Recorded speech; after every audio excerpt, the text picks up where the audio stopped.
लोग परेशान हैं, उनको ढूंढ रहे थे इतने साल, वो कभी आए नहीं। चुनाव के वक्त में आ रहे हैं। जाइए, जो होने वाला है 1 तारीख को, वही बदलाव का दिन होगा, वही एक नए ज़माने का इस्तकबाल होगा। विकल्प आपके सामने है। अब वक्त आ गया है कि ये छोड़िए ये अंधेरा, अब रोशनी का वक्त आ गया है।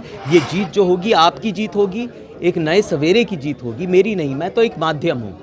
पटना साहिब लोकसभा क्षेत्र से उम्मीदवार अंशुल अभिजीत हैं, जो कि लगातार इस बार चुनौती देते नजर आ रहे हैं कि एनडीए के जो सांसद रविशंकर प्रसाद हैं, आज उनके खिलाफ इन्होंने एक मैनिफेस्टो जारी किया है और कहा है कि हमारे क्षेत्र में जो विकास कार्य है वो कहीं दिख ही नहीं रहा है। और इसको लेकर के इन्होंने एक बड़ी बात कही है और कहा है कि इस बार इनकी जीत जो है सुनिश्चित है। अब सर इनसे पूछते हैं कि सर किस तरह से आप इतनी बड़ी चुनौती को स्वीकार करते हुए आप पहले ही कह रहे हैं कि हमारी जीत सुनिश्चित है? नहीं, चुनौती का स्वीकार इसलिए देखिए, हर चुनाव में हर उम्मीदवार के सामने चुनौती होती है कि आवाम के पास जाएं और उनका जो विश्वास है वो जीतें। तो हम भी जा रहे हैं और विश्वास हमें मिल रहा है, समर्थन हमें मिल रहा है।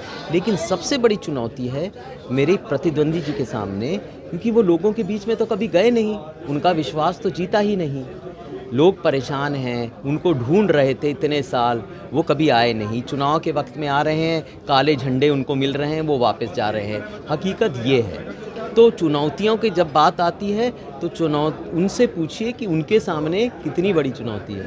सर एक सवाल ये है कि जैसे पटना जिला आप तमाम सीटों को देखिए, अगर स्थानीय तर्ज पे तो बीजेपी के कब्जे में है और ऐसे में रविशंकर प्रसाद का समर्थन बीजेपी का है, तो क्या लगता है कि आपके लिए भी तो बहुत बड़ी चुनौती होगी? बीजेपी विधायक है, तीनों विधायक हैं और बीजेपी का कब्जा रहा है बिहार पटना में। नहीं, ये तो जनता तय करती है कि उनकी नुमाइंदगी कौन करेगा। सबसे पहली बात तो ये है, स्पष्ट करना चाहिए पहले ही।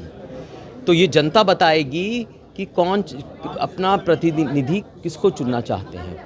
ये और कोई नहीं, भाजपा नहीं कहेगी कि ये हमारा गढ़ है इसलिए हम ही हमेशा रहते रहेंगे यहाँ पर, ये हमारी जागीर है। जनता भी बदलाव चाहती है। जनता बदलाव ही नहीं चाहती, वो फैसला वो ही करेगी, इजाज़त उन्हीं की है।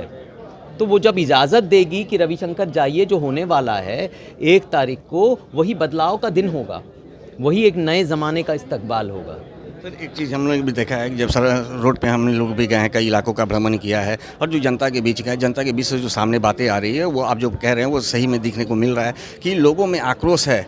रविशंकर प्रसाद के खिलाफ लोगों में आक्रोश है, लेकिन लोगों का कहना है कि मैं रविशंकर प्रसाद को नहीं, बीजेपी और नरेंद्र मोदी के नाम पर वोट करूंगा। तो ऐसे में उन लोगों को अपनी ओर कैसे कन्वर्ट करेंगे? नहीं, ये आप कुछ पता नहीं किन लोगों से आप मिले। जब बेरोज़गारी दर इतना ऊंचा है, जब महंगाई है पूरे क्षेत्र में, तो महंगाई के लिए तो जिम्मेदारी किसकी है? जो केंद्र सरकार की है ना।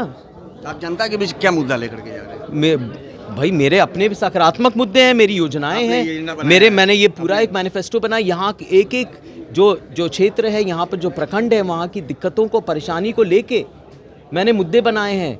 या तो खुसरूपुर का जल जमाव हो, फतुआ का जैम हो, या फिर यहाँ पर पानी की जो किल्लत है गली मोहल्लों में, दनियावा में पानी की कितनी ज़्यादा समस्या है, ये सब मैंने देखा, इसका अध्ययन किया है। तभी हमने ये घोषणा पत्र एक तरह से बनाया है जिसमें समाधान भी है और ये समस्याओं के बारे में भी लिखा है, समाधान भी लिखा है कि क्या होना चाहिए इस खूबसूरत शहर में जिसमें ये डबल इंजन सरकार विफल रही।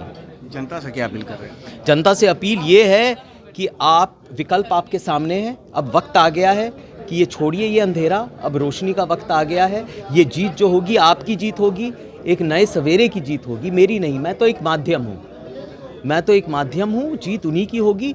और जनता ये चाहती है कि अब बहुत हो गया, अब हम बदलाव चाहते हैं। तो जैसा कि आपने सुना कि अंशुल अभिजीत ने साफ कहा है कि जनता बदलाव चाहती है और इस बार एक नए सवेरे के साथ अंशुल अभिजीत को समर्थन करते हुए इन्हें भारी मतों से जिताने में समर्थन करेगी। दर्शन न्यूज़ के लिए ज्ञानेंद्र की रिपोर्ट।